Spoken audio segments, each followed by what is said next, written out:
Como les dije, hoy continuamos nuestro estudio sobre el matrimonio, así que les invito a abrir sus Biblias al capítulo 5 de Efesios. Nos encontramos ahí y hoy enfocándonos en particular sobre la función del esposo como líder del hogar, líder del matrimonio.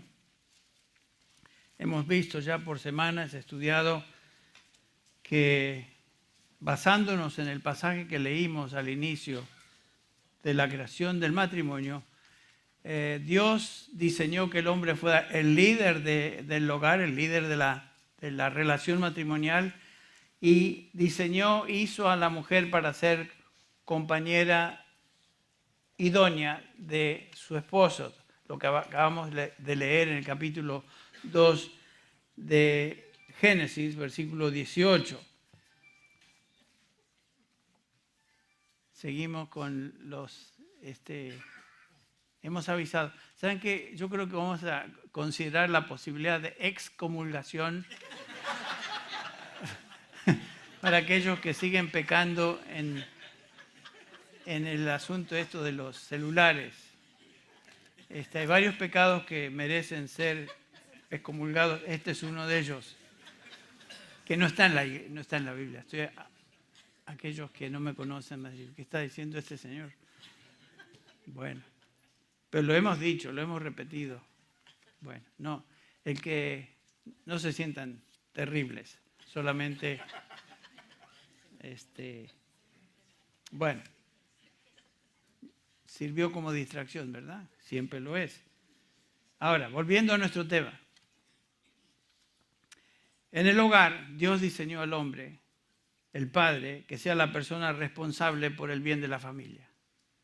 Por eso Dios creó a Adán primero y le hizo notar a Adán que no era bueno que estuviera solo. Por eso le hizo nombrar a los animales del campo y toda criatura, Adán la nombró y le dio nombre. Y por supuesto cada machito tenía su hembrita y así sucesivamente, perro, gato, mono, mona, etcétera, etcétera. Pero cuando llegó a él se da cuenta que está solo y dice el Señor que no es bueno que el hombre esté solo, por lo tanto le haré una ayuda idónea y crea a Eva, su mujer, no de sus pies, no de su cabeza, sino, noten ustedes, del costado de su cuerpo. Y la mujer se convierte entonces, por diseño original, en ayuda complementaria al esposo, que es lo que hemos visto ya por algunas semanas. Pero en el hogar, en el matrimonio, Dios estableció que el hombre fuera el líder. Así que vamos a dar lectura una vez más a los versículos 22 al 33 de Efesios 5. Dice así el apóstol Pablo. Efesios 5, 22 hasta el 33. Las mujeres estén sometidas a sus propios maridos como al Señor. Porque el marido es la cabeza de la mujer, así como Cristo es la cabeza de la iglesia, siendo Él mismo el Salvador del cuerpo. Pero así como la iglesia está sujeta a Cristo, también las mujeres deben estarlo en todo a sus maridos. Maridos, amad a vuestras mujeres, así como Cristo amó a la iglesia y se dio a sí mismo por ella, para santificarla, habiéndola purificado por el lavamiento del agua con la palabra, a fin de presentársela a sí mismo una iglesia en toda su gloria, sin que tenga mancha, ni arruga, ni cosa semejante, sino que fuera santa e inmaculada. Así también deben amar los maridos a sus mujeres como a sus propios cuerpos. El que ama a su mujer, a sí mismo se ama, porque nadie aborreció jamás su propio cuerpo, sino que lo sustenta y lo cuida, así como también Cristo a la iglesia, porque somos miembros de su cuerpo. Por esto el hombre dejará a su padre y a su madre y se unirá a su mujer y los dos serán una sola carne. Y eso es referencia a Génesis 2:24 que leímos hace un ratito. Grande es este misterio, dice Pablo, pero hablo en referencia a Cristo y la iglesia. En todo caso, cada uno de vosotros ame también a su mujer como a sí mismo y la mujer respete a su marido. Otra vez, esta es la base del matrimonio. Eso es lo que Dios estableció. Los hombres hoy en general, sin embargo, viven en un mundo en su mayoría aislados de sus familias. Aun cuando están en el hogar son pasivos, muchos indiferentes y en muchos casos totalmente irresponsables a sus deberes como padres y como esposos. Los hombres han abandonado la responsabilidad dada por Dios de ser líder espiritual y moral en su hogar. Y este abandono, por supuesto, ha causado todo tipo de impacto devastador en las familias, en los hogares, a todo nivel. Ya hace unos años, compartiendo el tema del matrimonio, compartí también con la congregación esta carta que me gustaría leer otra vez. Es la carta de una mujer que expresa justamente lo que acabo de decir acerca de los varones, de los esposos que abandonan el hogar, ya sea literal o espiritual o emocionalmente hablando. Y dice así esta mujer, escuchen las palabras. Esta es la carta que ella escribió. Esto se imprimió en una revista cristiana hace unos años. Dice así: los niños ya están en la cama. Esta noche no hay nada en la tele. Le pregunté a mi esposo si le importaba apagarla. Quizá esta noche podamos conversar. Me refiero a tener una charla que va más allá de mi pregunta acostumbrada con la respuesta entre labios de mi esposo o una respuesta absoluta. Oro en silencio. Por favor, oh Dios, permite que se abra. Tomo la iniciativa una vez más. Mi corazón late fuertemente. Oh, ¿cómo hago para comenzar? ¿Qué puedo decir esta vez? No quiero tener una conversación profunda, simplemente algo. Al abrir mi boca, ella continúa, él se pone de pie y se va a la recámara, la puerta se cierra detrás de él, la luz se apaga y también mi esperanza. Y continúa, me siento sola en el sillón. Mi corazón comienza a doler. Estoy cansada de estar sola. Pienso, estoy cansada, lo he estado por años. ¿Por qué estoy sentada sola? Mi tristeza da lugar entonces al enojo. Estoy enojada y cansada de vivir con un cobarde. ¿Quieres saber algo? Hace la pregunta. Me tiene miedo. ¿Percibes hostilidad en mí? Así es. Estoy cansada y harta de vivir en un mundo de hombres pasivos. La carta continúa diciendo, a mis 2 hijos les gusta el deporte. Son bastante buenos. Podrían ser mucho mejor si su padre les diera un poco de su preciado tiempo y jugara con ellos. Pero está demasiado ocupado. Él está en el trabajo, él va al club deportivo, él está trabajando en su auto, él está jugando golf, él está cansado, está viendo una película. Entonces, ¿quién juega con los niños? Yo. Él me dice que no debería estar jugando deportes de hombres. Pero ¿quién lo va a hacer? Él está demasiado ocupado satisfaciéndose a sí mismo, haciendo lo que le gusta, y por eso mis hijos no pueden desarrollarse en deportes. Podrían ser bastante buenos. Mi hija es una joven, le gustan los muchachos, y ellos se dan cuenta, le ponen atención. Ella responde, sé que lo que le espera por el trato con ella, pero no es a mí a quien ella quiere, es a su papá. Si su papá tan solo la abrazara, si le hiciera caso, si hablara con ella, aunque sea un poquito, ella no necesitaría atención de estos jóvenes. Pero no es así. Ella busca en otros lugares atención y cariño y realmente no hay nada que yo pueda hacer. Una madre sola no es suficiente. Los hijos necesitan a un padre y no solamente un cuerpo caliente, una presencia silenciosa, pasiva. Y aquí viene lo peor de la carta. El padre de mi esposo hizo lo mismo con él. No lo abrazó, no lo llevó a ningún lado, no fue a ver sus juegos de béisbol cuando era niño y él odia a su padre. Ahora mi marido está haciendo lo mismo. Qué cosa tan triste.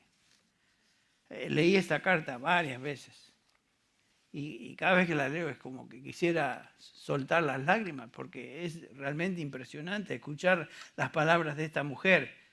Y lo más triste que esta es la descripción de un hogar sin la participación de un padre responsable. Y es algo tan común en la sociedad y cada día más y más común en el ambiente evangélico, en la iglesia. Podríamos tratar de explicar el problema del hombre ausente, del padre o marido irresponsable, dando razones tal vez sociales o culturales, históricas o lo que sea. Echarle la culpa a la sociedad, echarle la culpa al medio ambiente en que vivimos, etc. Pero creo que serían explicaciones superficiales, porque realmente la necesidad y la respuesta se encuentra en la palabra de Dios, en términos de lo que Él demanda de esposos cristianos. Y me dirijo aquí en particular a esposos cristianos. Tenemos varios en nuestro medio, en nuestra iglesia. Y por supuesto, a través del internet alcanzo a muchos hermanos que son también esposos y me dirijo a ustedes, esposos cristianos en particular. Los hombres cristianos en general no conocen o conocen pero desobedecen la palabra de Dios en cuanto a sus responsabilidades en el hogar. Los hombres han abandonado a sus esposas y a sus hijos, han abandonado el liderazgo familiar, el liderazgo que Dios diseñó y estableció para el hombre. ¿Dónde podemos comenzar para recuperar estas prioridades bíblicas en el hogar? Para un hombre cristiano la restauración comienza entendiendo la responsabilidad que Dios nos ha dado de cuidar, de proveer el bienestar físico, espiritual y emocional de nuestras familias. Es mucho más importante eso que dedicarse a alguna carrera, algún negocio o un ministerio aún. Mi primera responsabilidad como padre es mi hogar, es mi familia. Hermanos, si fracasamos ahí, fracasamos en todo. Por eso es lo principal. Y esto nos lleva de regreso a nuestro texto que estamos considerando esta mañana, Efesios 5, otra vez. Comenzando con el versículo 25, leemos: maridos, amad a vuestras mujeres, así como Cristo amó a la iglesia y se dio a sí mismo por ella. El versículo 28, otra vez: así también deben amar los maridos a sus mujeres como a sus propios cuerpos. El que ama a su mujer, a sí mismo se ama. Qué interesante descripción. La palabra clave en los versículos del 25 al 33 de este capítulo es la palabra amar. Particularmente amar a su esposa. Es una responsabilidad crucial de un esposo, amar a su esposa. Interesante la palabra que Pablo usa acá. Comenzamos a hablar de esta realidad el domingo pasado. El verbo que Pablo utiliza acá es un derivado del sustantivo agape, que por supuesto sabemos que es agape, es el amor, específicamente en referencia al amor de Dios. Nos dice, por ejemplo, Juan 3:16, porque de tal manera amó Dios al mundo que dio a su Hijo. O sea, el amor al cual Pablo se refiere acá es el amor de Dios. Viene de Dios. Dios es amor. Esa es su naturaleza. Y un hombre sin el Espíritu Santo de Dios no puede amar de esta manera naturalmente. Es un amor que Dios debe dar a un creyente, porque una persona no puede manufacturar este tipo de amor porque no le nace, no es de él, es amor de Dios. Recuerden que Pablo se dirige a cristianos aquí. Yo me dirijo a esposos cristianos. Pablo se dirige particularmente a maridos cristianos. Se dirige a los santos que están en Éfeso, todos creyentes, todos con el Espíritu Santo residiendo en ellos, por lo tanto con la capacidad dada por el Espíritu de poder amar y responder en obediencia. Y por eso Pablo utiliza esta palabra en particular. Amad a vuestras mujeres. No con amor eros, que es otra palabra que se traduce amor en el Nuevo Testamento, ahí sacamos erótico. No con amor filial, sacamos la palabra amor familiar, sino con amor agape, el amor de Dios.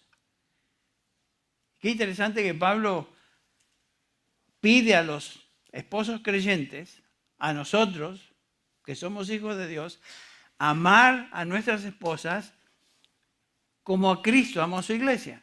Ese es el amor que Dios demanda de nosotros. ¿Qué es lo que entiende la gente común cuando habla de amor? El hombre común, la mujer común, la gente en general. Por lo general se piensa en un amor romántico, algún sentimiento que se entiende como amor. Pero ese no es el amor que el apóstol Pablo está describiendo acá. Por lo general este sentimiento romántico lleva a veces a una conducta irracional, es una emoción que viene y se va, sube y baja. Pablo no está hablando de eso. Cuando la Biblia nos habla del amor de un esposo para con su esposa, nos da un ejemplo tangible, un ejemplo concreto, así como Cristo amó a su iglesia. Ese es el amor. Eso es una demanda mayúscula. El domingo pasado comenzamos a deshebrar esta enseñanza y vimos que la Biblia no nos deja tratando de adivinar lo que esto es, porque en un pasaje paralelo, en 1 Pedro 3, leemos algo muy parecido a lo que Pablo nos dice acá. 1 capítulo 3, versículo 7, el apóstol Pedro se dirige a maridos. La manera en que se expresa acá son maridos cristianos, son maridos que tienen el Espíritu Santo en ellos. Dice, y vosotros maridos, igualmente convivid de manera comprensiva con vuestras mujeres, o sea, de manera sabia, como un vaso más frágil, puesto que es mujer, dándole honor como a coheredera de la gracia de la vida. Esta es otra manera de decir, maridos, amad a vuestras mujeres. Pedro lo expresa de una manera un poquito distinta. Y observamos que este mandamiento de vivir con ellas sabiamente tiene la idea de ser considerados. Ya mencionamos esto la última vez. Ser respetuosos, ser amables, pensando en ella no simplemente como una compañera, sino como una persona a quien debo traer honra, a quien debo amar de manera singular. Y por supuesto, qué interesante que Pedro subraya esto. Debemos honrarla y considerarlas como vaso más frágil. Esa no es simplemente una frasecita, es una realidad. La mujer no fue creada para llevar a cabo ciertas tareas de fuerza bruta. La mujer no fue diseñada para ir a la guerra. La mujer no fue diseñada, aunque lo pudiera hacer, para cambiar llantas. Y estoy dando simplemente ilustraciones. La mujer es un vaso más frágil por ser mujer, dice Pedro, o sea, por diseño, por creación.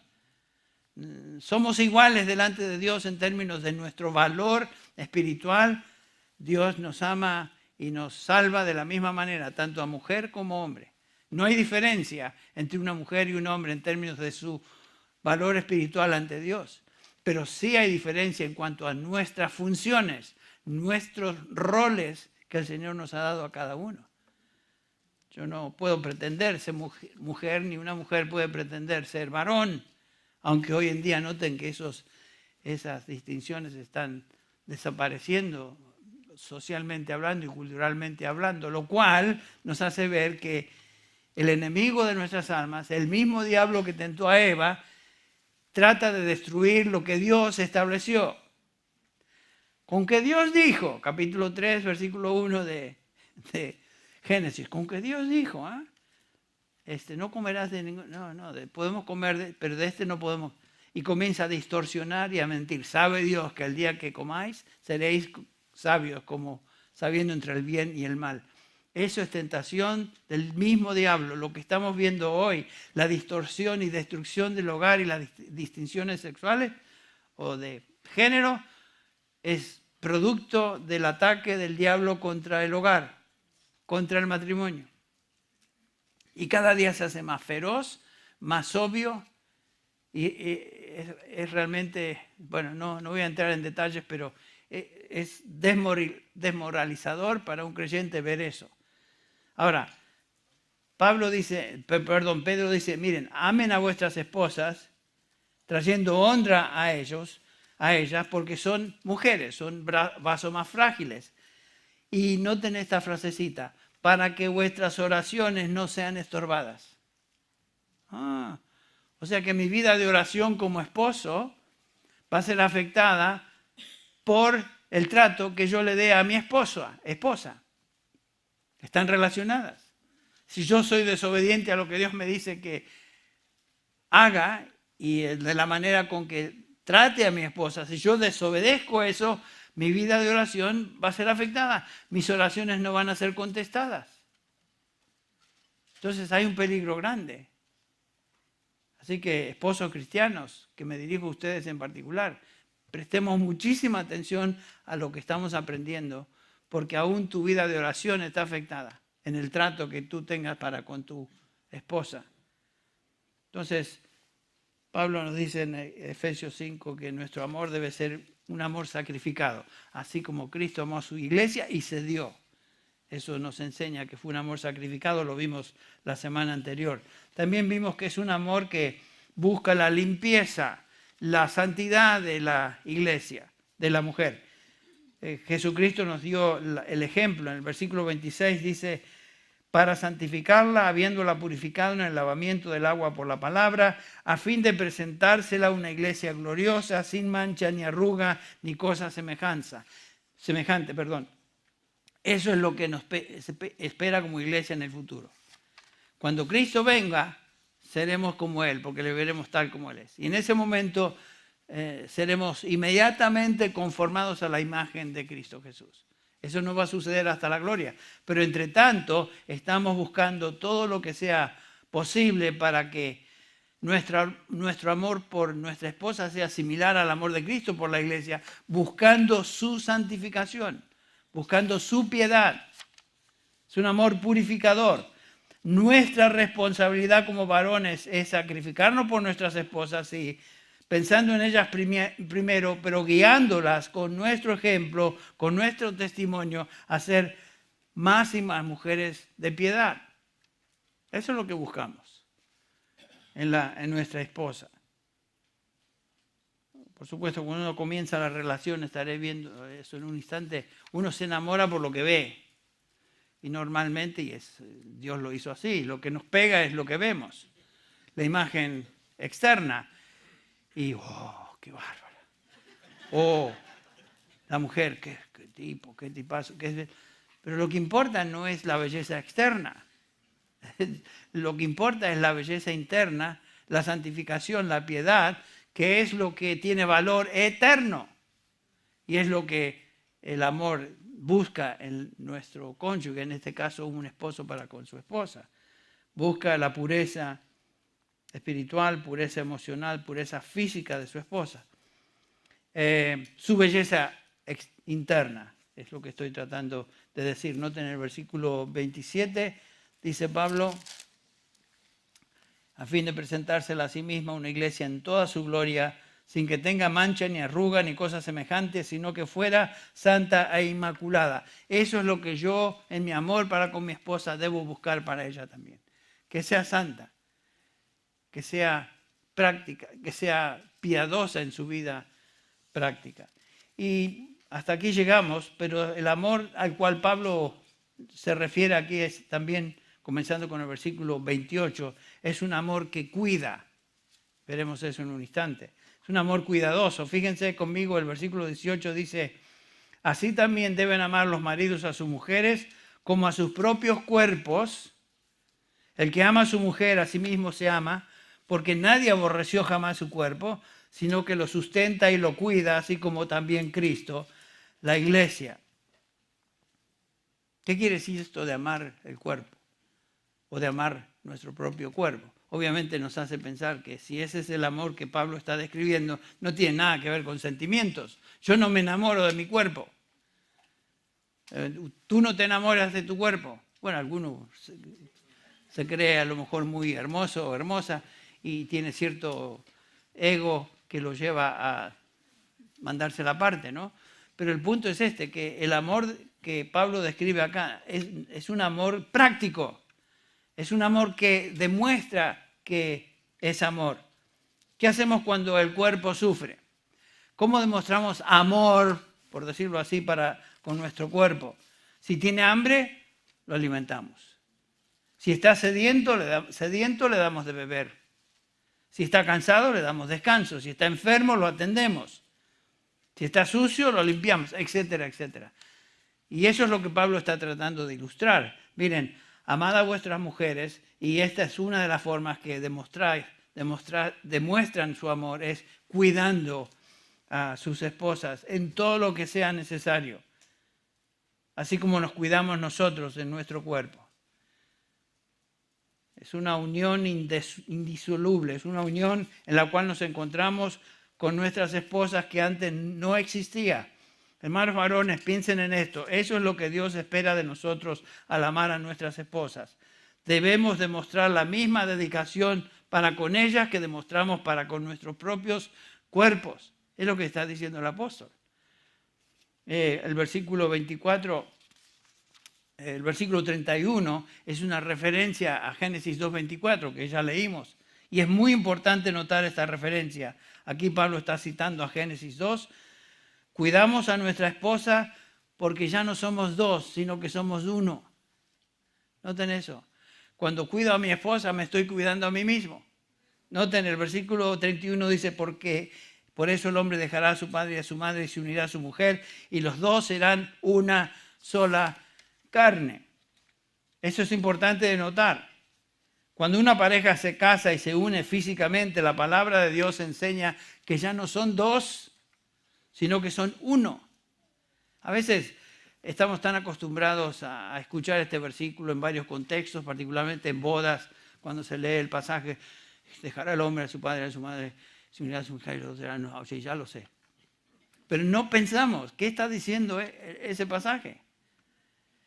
En la matemática divina, ya no somos dos, sino que somos uno. Noten eso. Eso es lo que implica un hombre, una mujer igual a uno. O sea que ya no somos uno igual. Dos, uno más uno no son dos. En la matemática divina, aplicado al matrimonio, un esposo, una esposa es igual a uno. Cuando Dios nos manda a amar a nuestra esposa así como amamos a nuestros cuerpos, nos está diciendo justamente eso. Ya no somos independientes de nuestras esposas. Somos un cuerpo con ellas. Por eso la carta que leí al inicio tiene tanto impacto cuando nos damos cuenta de lo que estaba pasando en este hogar, y pasa en miles de hogares, que el tipo se cree que es solo. El tipo hace lo que quiere, cuando quiere, va al club, va con sus amigos, va a arreglar el auto, va a hacer lo que sea, pero todo es él. O sea, ha abandonado su relación del hogar y no se da cuenta, si es cristiano, que su deber es para con su esposa y amar a su esposa, así como Cristo ama a su iglesia. Es muy posible que en el caso de la carta que leí, el esposo ni siquiera era creyente, era cristiano. Pero si las necesidades de mi esposa no son satisfechas, mis necesidades tampoco lo serán. Cuando tu esposa es cuidada, ella es feliz y como resultado tú eres feliz. Ese es el punto. Bárbara a menudo me recuerda de un letrerito que vio, no sé dónde lo vio, tal vez lo vio colgado, una de esas como textos bíblicos así que se encuentran por ahí, que dice así: if mama ain't happy, no one is happy. Si la mamá no está contenta, nadie está contento. Y no sé, estará en los libros apócrifos a lo mejor, pero la persona que escribió esto era sabia, sabía lo que estaba diciendo. Y es justamente eso. Aunque no se basa en la escritura, es correcto. Esposos, ustedes quieren ser esposos felices, y eso es verdad. Traten a sus esposas como a ustedes mismos se tratan. Ese es el punto. Con cuidado. Como matrimonios cristianos tenemos que recordar que nuestra esposa no es solamente uno con nosotros por acción o unión matrimonial, sino que ella también está unida a Cristo si es creyente. O sea que ya no estoy lidiando solamente con mi esposa, sino que estoy lidiando con parte del cuerpo de Cristo al cual ella pertenece. Yo pertenezco al cuerpo de Cristo, mi esposa pertenece al cuerpo de Cristo, y en la manera que yo trato a mi esposa, estoy tratando a la iglesia, estoy tratando al mismo Señor. Eso es lo que nos debe impulsar o motivar a tratar a nuestras esposas con amor. Si tú no amas a tu esposa a través de tu cuidado de ella, vas a ser miserable, no hay duda. Y como Pedro nos dice, tus oraciones serán estorbadas, bloqueadas. Y no es lo que queremos. Sin duda, han habido ocasiones donde el Señor no respondió a mis oraciones, tal vez porque no estaba siendo el esposo que yo debería ser en ese momento, y el Señor no contesta a esa oración. Así que creo que es importante, como esposos cristianos, recordar eso. Un esposo no cristiano, esto no tiene sentido para él, porque la única oración que Dios espera de un incrédulo es arrepentimiento. Señor, sé propicio a mi pecador, sé que estoy perdido, que voy en camino al infierno. Señor, sálvame por medio de tu Hijo Jesucristo. El que en mí cree tiene vida eterna.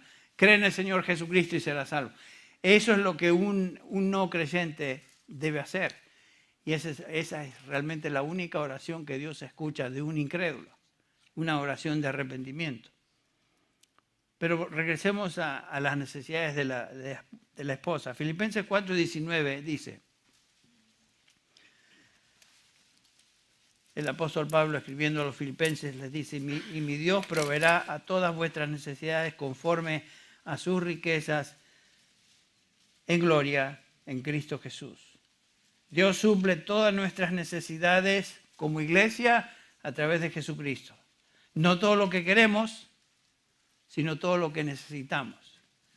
De la misma manera como esposos cristianos, cuando descubrimos una necesidad en la vida de nuestra esposa, debemos suplirla. Eso es lo que Pablo está enseñando. ¿Qué es lo que ella necesita? Bueno, pienso que un proyecto interesante sería descubre lo que tu esposa necesita. Pregúntale. Oye, esto es muy así latino. Oye, amor. Bárbara y yo no nos hablamos. Ella me dice querido. Siempre me dice, oye, querido. Porque le gustó el nombre ese querido en español y quedó desde que éramos recién casados. Pero ¿qué es lo que tu esposa necesita? Pregúntale, a lo mejor te sorprendes en lo que te dice. Ahora, una cosa de prestar atención es lo siguiente, que si tu esposa está repitiendo algo una y otra vez, eso posiblemente sea una necesidad de tu esposa. Por ejemplo, las esposas dicen, oye, lo voy a decir en inglés porque como Bárbara me habla a mí, do you love me? Todo el mundo entiende eso. O sea, ¿me amas? Ay, otra vez la pregunta. Pero ya te dije como 10,000 veces que sí. Por supuesto que te amo. Bueno, eso no es lo que necesita ella. Que yo le insista 1,000 veces, 10,000 veces, 40,000 veces y que lo diga en ese tono. Lo que la esposa está diciendo es, ¿me amas? ¿Cómo lo demuestras? ¿Cómo lo estás demostrando? Es ahí está el detalle, Neato, diría Cantinflas. Ahí está el detalle. Y entonces eso es lo que tenemos que saber. ¿Qué son las necesidades de nuestra esposa? No pretendo saberlas todas, pero debemos descubrirlas. Este año van a ser 50 años de casados y todavía estoy descubriendo cosas que se me habían pasado. Así que hay esperanza. Entonces, si la esposa nos recuerda algo, una y otra vez, no es suficiente decir, sino hacer. Eso es lo que el apóstol Pablo nos está enseñando, demostrarlo. Quiero que observemos dos palabritas en el versículo 29 del capítulo 5.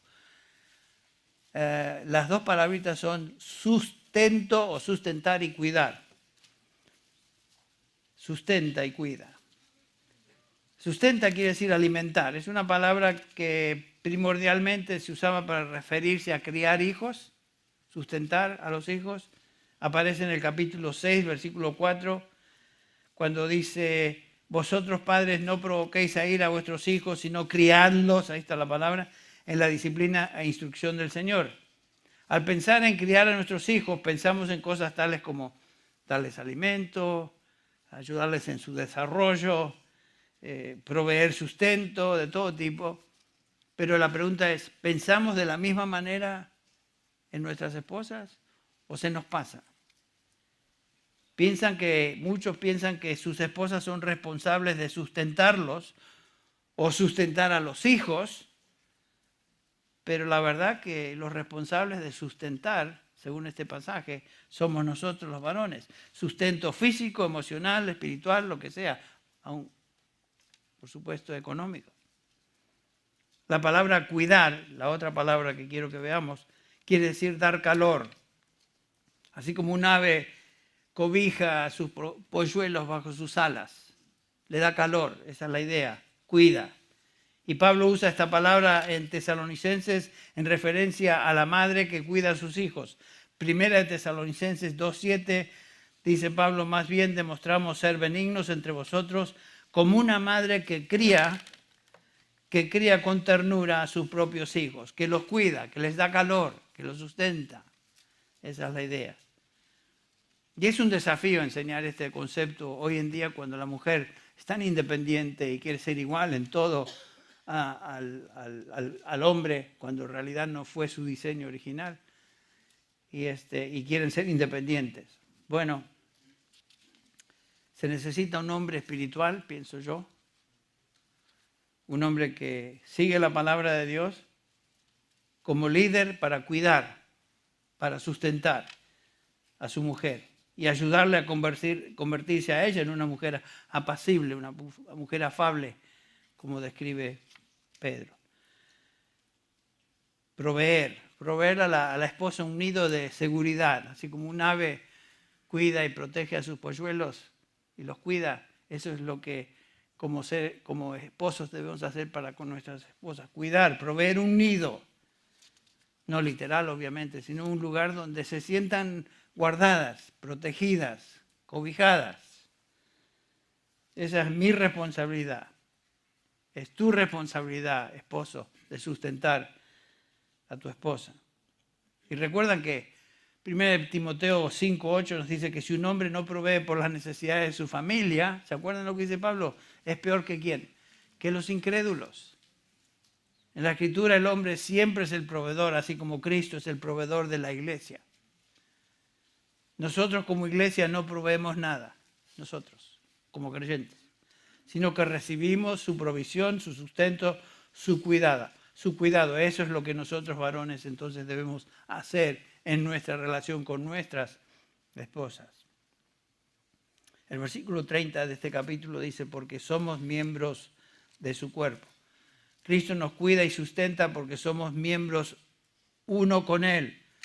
Nosotros debemos sustentar y cuidar a nuestras esposas porque somos uno con ellas. Dejará al hombre a su padre y a su madre, se unirá a su mujer, y los dos serán uno. Por eso debemos sustentar a nuestras esposas.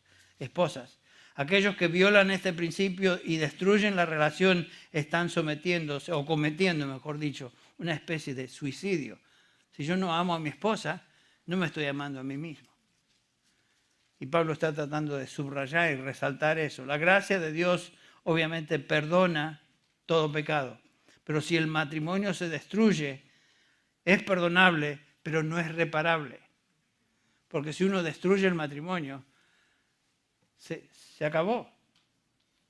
Dios puede perdonar eso, pero ese matrimonio no puede, si se llegó al colmo del divorcio y todo eso, ya no se puede reparar, se acabó.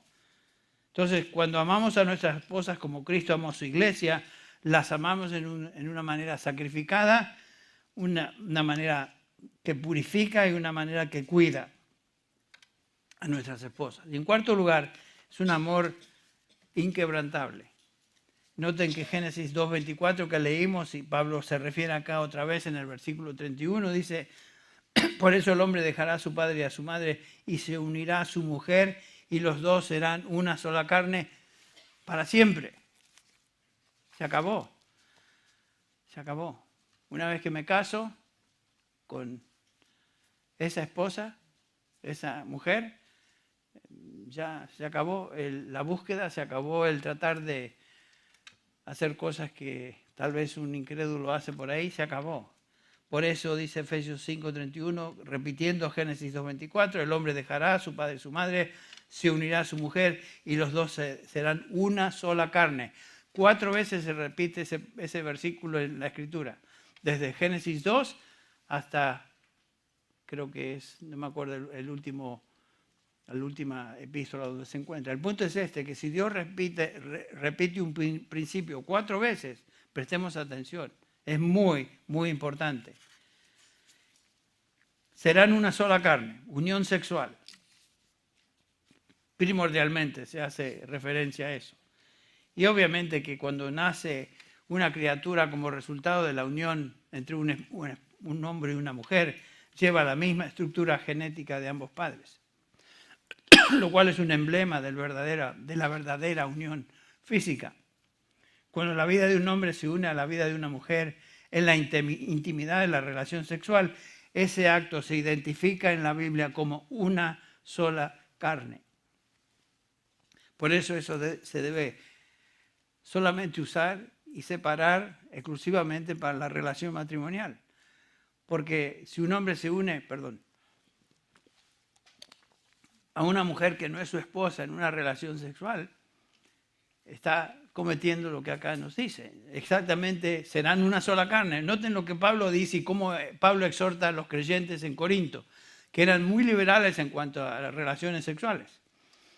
Dice en 1 Corintios 6:16, ¿o no sabéis, dice Pablo, que el que se une a una ramera es un cuerpo con ella? Y después hace referencia a Génesis 2:24, porque dice, los dos vendrán a ser una sola carne.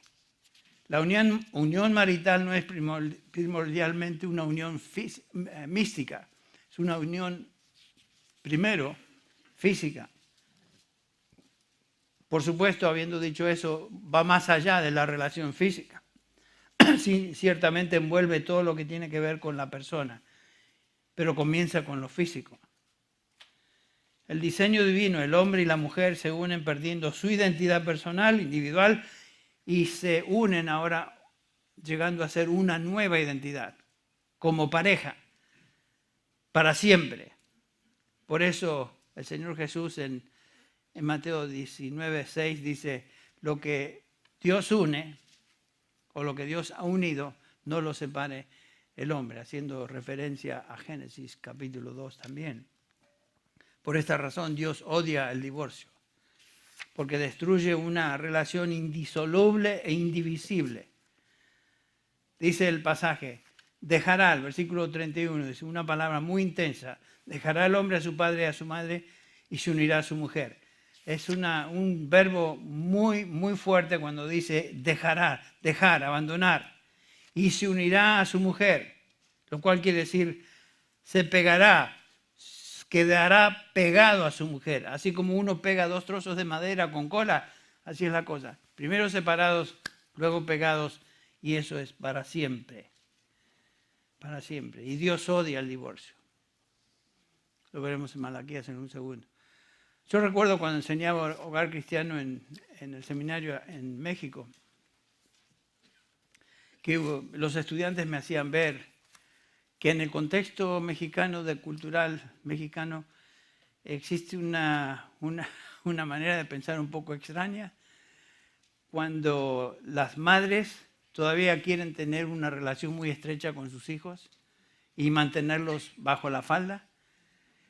Y he escuchado esto literalmente, que madres le han dicho a sus hijos, acuérdate que tú tuviste madre antes que mujer. O sea, como recalcando eso, ¿no? Y sin embargo la Biblia dice, dejará el hombre a su padre y a su madre. No importa lo que piense la madre. Dejar eso no quiere decir que va a ser irresponsable con padre y madre, pero dejar la relación que antes tenían y hacerse ahora una nueva identidad, una nueva relación con su esposa. Eso es un nuevo comienzo, eso es lo que debe ser. Pero nunca me voy a olvidar de esa expresión de algunas madres en México. Por esa razón, porque Dios lo diseñó así, Él odia el divorcio, Él odia la separación, Él odia el rompimiento de un hogar. Malaquías 2:16 dice, yo detesto el divorcio, dice Jehová, Dios de Israel. No solamente que no le gusta, detesta, lo odia.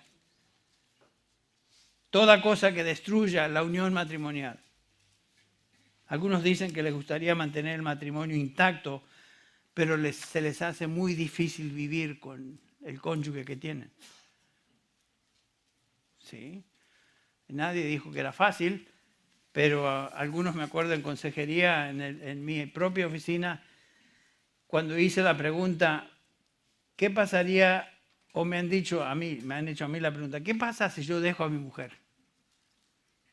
Y inmediatamente uno tiene que responder, si dejas a tu mujer, estás rompiendo un mandamiento y te expones a la disciplina de Dios. Y algunos han dicho, perfecto. Digo, me prefiero ser disciplinado por Dios que vivir con esta. Ya estoy hasta las cachas. Estoy hasta aquí. Y lo mismo sucedió de la mujer. Ya estoy hasta aquí de este tipo. Así que acepto la disciplina de Dios. ¿Saben qué? El que dice eso o piensa eso no sabe lo que está diciendo. No sabe lo que está diciendo.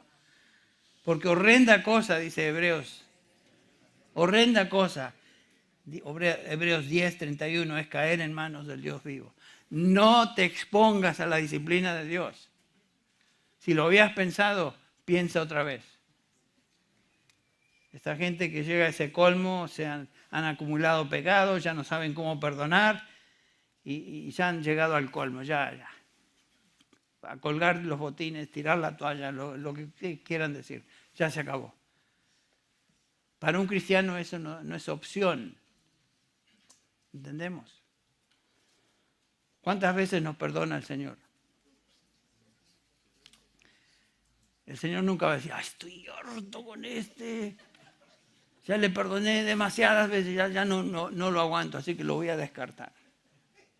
Jamás, jamás puede un hombre deshacerse de su esposa. La pregunta es, ¿puede Cristo deshacerse o divorciarse de su iglesia, de su esposa, la iglesia? No, imposible. Y aquí tal vez hacer un giro pequeño y hablar a los jóvenes con los minutos que me quedan, que no son muchos. Jóvenes o parejas que están buscando casarse, pongan mucho cuidado en quién escoges para ser esposo o esposa. Porque la Escritura dice eso es para siempre, es para toda la vida.